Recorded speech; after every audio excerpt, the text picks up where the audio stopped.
So what happens when the army gets into politics? It's a fundamental question, really, a struggle that has shaped countries all over the world. But today, we're going to look at it through one of the most fascinating and critical moments in history, the birth of modern Turkey, right from the ashes of the old Ottoman Empire. At the end of the day, it all boils down to this one single question. When the people with the guns are also the ones trying to win votes and run the country, well, what happens to the state? For a new nation just born out of revolution, this wasn't some academic debate. No, this was a fight for its very soul. All right, so here's our roadmap. First, we'll look at the revolution that kicked this whole problem off. Then, we'll see how it played out between two major rivals. After that, we'll watch as a group of generals throws down a challenge, see the dramatic ultimatum that forced everyone's hand, and finally, we'll understand the principle that was forged in all this fire. Okay, so let's set the scene. We're in the Ottoman Empire, right after the Young Turk Revolution of 1908. Now, there was this incredible feeling of celebration, of freedom in the air.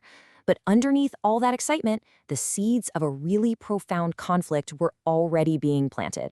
You see, the group behind this revolution was called the Committee of Union and Progress, or the CUP. And they were different. They weren't just a political party, and they weren't a military junta either. They were a hybrid, a mix of both. The most powerful people in the CUP were army officers, who were now suddenly the country's most powerful politicians. And right from the get-go, that created this really dangerous fusion of military and state power. But almost immediately, one young, sharp officer named Mustafa Kemal saw the writing on the wall. At a party congress back in 1909, he actually stood up and said it out loud. He laid down this incredibly stark choice, arguing for what he called military professionalism. He warned them. He said an army that's tangled up in politics will lose its discipline, and it won't be able to defend the nation when it counts. It was a powerful warning, but the leadership just chose to ignore it, and that decision would come at a terrible cost. And this whole clash of ideas, it wasn't just some abstract debate. It got deeply personal, and it was really embodied by two rising stars in the army, each one with a completely different vision for what the military and the state should be. So, on one side, you had Enver Pasha. He was a charismatic war hero, the hero of Edirne. For him, the army was the revolution's motor force. And that belief in a political army shot him right to the top. He became the Minister of War. But on the other side was Mustafa Kemal. His insistence that the army stay out of politics made him an outcast. He was pushed aside, basically sent into exile as a military attaché in Sofia just to get his inconvenient ideas out of the way. But here's the thing. Kemal's warning turned into a tragic prophecy. When the Balkan Wars broke out in 1912, the army was so divided by politics that different factions and their officers just refused to help each other. The result? A catastrophic, humiliating defeat. Kemal had been proven right in the most painful way imaginable. Hey, just a quick pause here. If you're finding this explainer useful, please don't forget to subscribe to the channel, turn on that notification bell, and give the video a like and a share. It really helps us bring more deep dives like this to you. The information we're presenting is compiled from open source materials. Thanks a lot.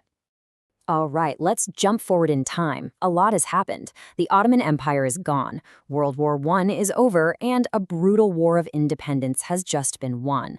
Mustafa Kemal is now the leader of the brand new Turkish Republic. But that old debate, that question about the army's role in politics, well, in 1924, it's about to explode all over again. And this time, the challenge came from the very heroes who helped win that war.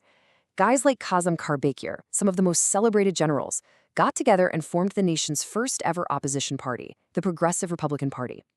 See, they were getting worried that the new government was becoming too authoritarian, and they decided to jump into the political ring themselves. This was it, the ultimate stress test for Kemal's principle. Could the nation's most respected soldiers also be its leading political opposition? This was the breaking point. This confrontation pushed that decade-long struggle right to the edge. And for Mustafa Kemal, this wasn't just a political disagreement. He saw it as a direct threat to the republic he was trying to build. He decided it was time to force the issue, once and for all. He didn't debate them. He didn't negotiate. He just drew a line in the sand. He forced those generals to face the exact same choice he had demanded way back in 1909. Are you a soldier or are you a politician? Pick one, because you cannot be both. The generals, well, they figured their fame and prestige gave them the upper hand, so they called his bluff. They all resigned from the army to keep their seats in parliament and lead their new party. What happened next was incredibly fast and absolutely decisive. Just a few months after the generals made their choice, a rebellion broke out in the east, and that gave the government the perfect excuse. It passed something called the Law on the Maintenance of Order, which gave it huge emergency powers. The government then quickly claimed the generals' party was linked to the rebellion, and by June of 1925, it was shut down. For good. The generals' big political gamble had completely, totally failed.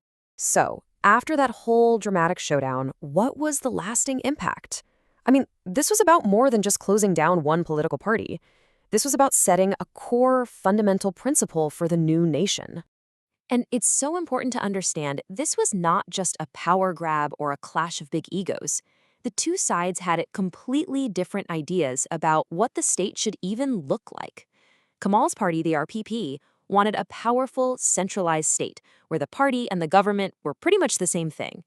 But the Generals' Party, the PRP, argued for the opposite: decentralization, a separation of powers, and more respect for individual freedom. In the end, though, there was a very clear winner.